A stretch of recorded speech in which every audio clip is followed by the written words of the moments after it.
Greetings, welcome to Jefficho Films. Today we're going to talk about a 1998 sequel to something we've already talked about because Elf Runner requested it. I'll get you for this. It's got Patrick Muldoon and he's used to having his brain sucked out, if you know what I mean.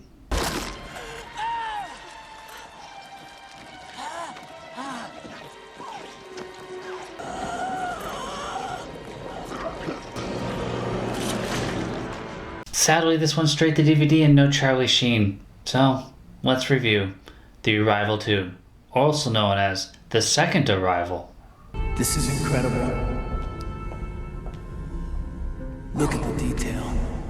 Glad you like it, because we can't get out of here. All the doors are locked. That's because they're not doors.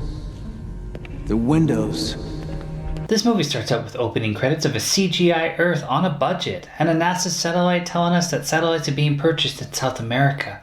Also, there's a lot of heat fatalities. Jack arrives at work 6 minutes late, and he watches the news report about his brother's death. Again, Zane Zaminski, a one-time highly respected radio astronomer, has died of an apparent heart attack while hiding from authorities in a remote Eskimo village outside Salouit, Alaska. He gets mail, as does Bridget, and we get a 2-page article about a deadly heat wave and a reinforced sunblock ad. At the science building, Professor Nielsen also gets a package. They're all from Zane, Charlie Sheen's character from the first movie. They haven't told us that yet, but we're smart enough to figure it out.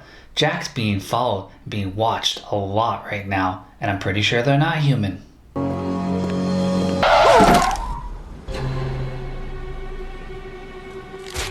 Some random chick starts talking to Jack at the bar. She's pretty enough to be an alien. Sandra Wolf, she lives in the same building as him. She's pretty forward. She bangs him. Sympathy sex. And the creepy dude, well, shots on him last a little too long as he's been following Jack, stands outside his building. Jack finally opens it and yep, it's that package from his brother with all the information about the aliens. Well, he falls asleep reading it. All three of them got it, all the new characters, they got that same package. And he wakes up, realizes he's late for work, so he leaves a note for the girl, and he heads out. And then the cable repairman shows up, and she lets him in. Then we hear this strange sound. Is it the sucking sound from the ball in the first one? Probably. He has a secret meeting with Professor Nielsen. When was this set up? There's a couple other people there, Trevor and Tom, but let's just be honest, him and Bridget are the only people that are going to survive this. According to his letter, you're the only one who knows where this thing is, right? Yeah, look, I know all of you were colleagues of Zane's at one time. Oh, actually, I'm not a scientist. I'm a reporter. Whatever. Jack leaves the freezer cooler because the aliens don't like the cold to find something that Zane left in that building. It's probably an alien device, and when he comes back, yeah, it is, and it sets up a VR room, basically. It's an alien space station. Multi-channel holography. Virtual reality without gloves or a helmet. So Trevor's totally an alien. He's just acting too cold. And yeah, turns out he is. He also has one of those ball things in a fall's room, and it sucks the room hard. And he passes out from the cold. But then he wakes up just for this.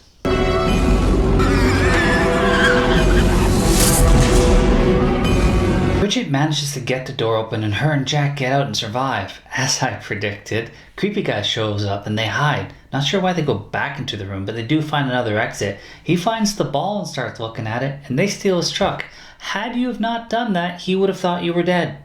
They chat and mention that they didn't see Nielsen get sucked up, and then she drops him off and says, whatever you do, I'm a reporter, I know this shit, don't go home. Jack's all like, shit, I gotta go home. And all this stuff is gone when he gets there. Even his porn collection. Now I know what you're thinking, but even in the late 90s where we had internet, it wasn't what it is today, and people collected magazines. Jack calls to leave a message for Nielsen, and no, he calls the hotel and he's there. The alien dude puts a CGI bug into his room, kind of to replace the scorpions from the first movie, and Jack convinces the professor to help, but then he's stabbed and has a heart attack like Zane did. You're a lot smarter than you give yourself credit for, please. For once in your life,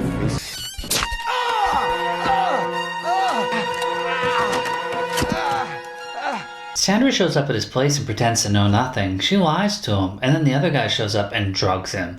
But they put him in the back seat and no seatbelt, so he just jumps right out and he ditches the big guy in a train station, tricks him. But he still has to deal with Sandra and her pointy alien sex objects. And somehow Bridget just finds him. I don't know how, she just knew where to find him. And they escape.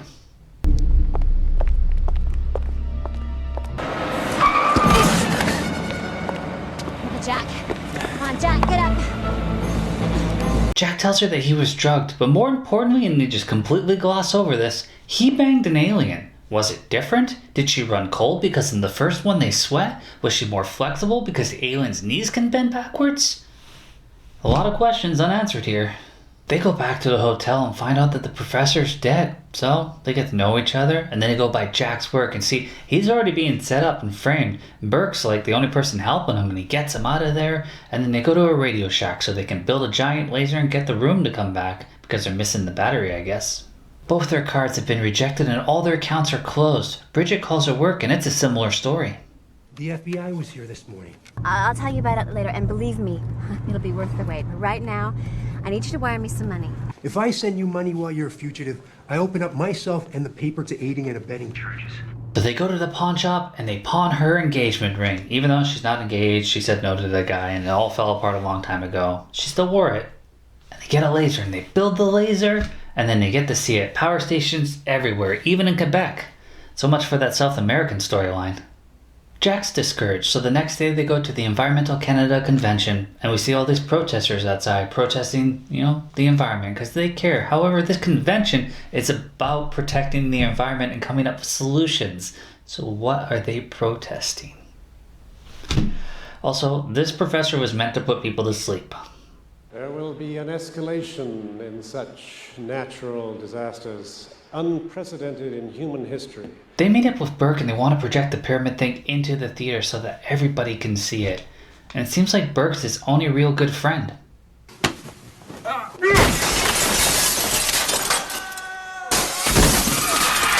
You killed him. No, I didn't. You did.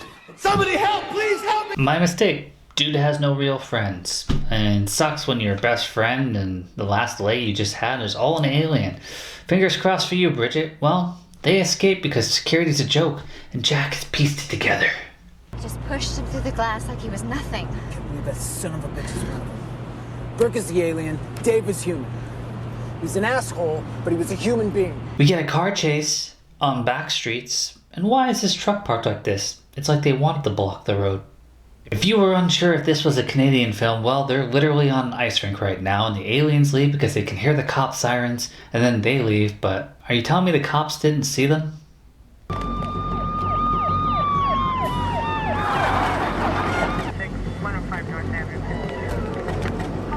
Jack and Bridget do a little B&E at a college campus and find an industrial laser and power up their thing so that they can see the super alien computer. And they wander around the VR as the aliens are triangulating their position.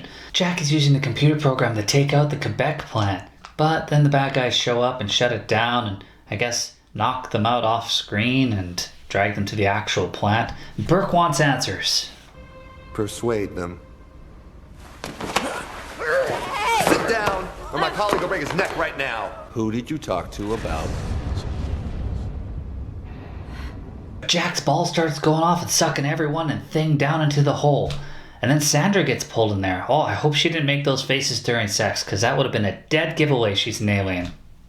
Or wrong hole.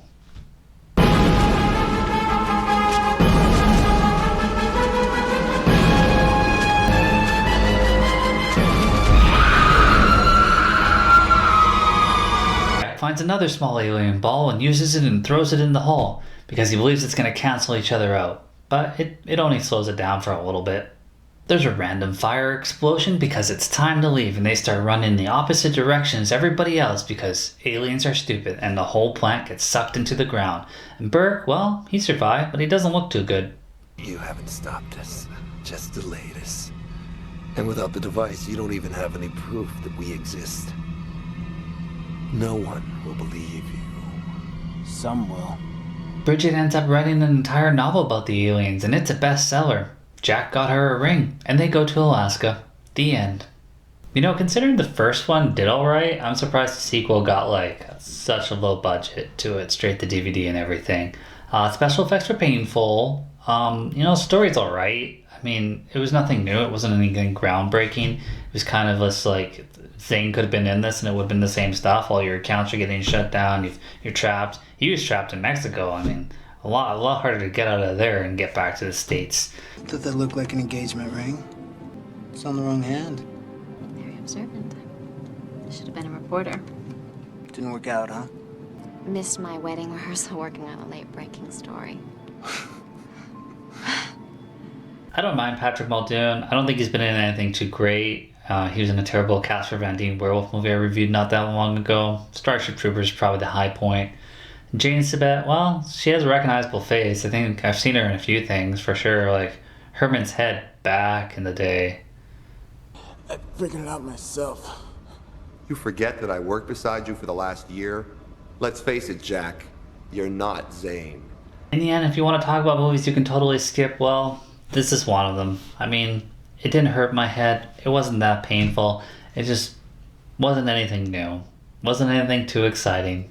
And there was very low budget. And the writing was terrible. And the characters just didn't have a lot of chemistry going on. I mean, show me some more reporter stuff. You're a top reporter. Even your boss is all like very proud of you and stuff. Couldn't help you worth the shit in this movie, but you should be having some more reporter skills, I think. And him, like, he was this smart guy like his brother, but then he just kind of wasted away and got an office job and did nothing. So, what skills did you have? You didn't bring any of them. So, better writing next time, please, guys. In fact, there probably won't be next time. Arrival 3 is not coming. Let's just be honest about that. Well, as always, guys, thanks for watching. Till next time.